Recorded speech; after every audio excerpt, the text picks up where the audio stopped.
My name is Joanna Boyer, and this is a summary presentation for Harvard course CSCI-E89, Deep Learning. My topic is a case study in finance in which I explored the use of variational autoencoders to generate simulation paths for financial time series.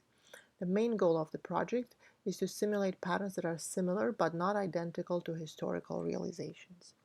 The dataset used in this illustration was downloaded from the Federal Reserve Bank of St. Louis and pertains to the U.S. 10-year swap rate time series between July 2000 and October 2016.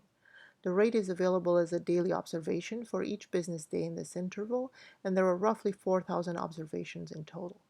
For the purpose of the analysis, I worked with daily changes in the 10-year rate, which I have aggregated into weekly runs of 5 business days each. The idea is to learn such weekly patterns to synthesize paths that are similar to the historical realization. In addition to learning patterns for the full data set, I also explored the ability to generate patterns for prescribed market regimes, such as high rate, high volatility, or low rate, high volatility, and so on. Variational autoencoders seem ideal to synthesize such patterns. I used a two-dimensional latent space parameterized by a Gaussian distribution with mean and variance learned during training. The training was performed over 100 epochs, and the results indicate good convergence.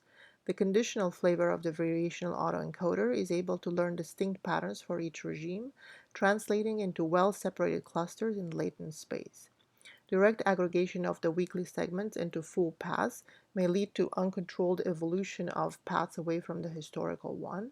However, external constraints can be applied to keep the paths from diverging too much. Overall, the variational autoencoders show promise for the synthesis of simulation paths. More research is needed to better quantify generated path properties and to enforce global constraints.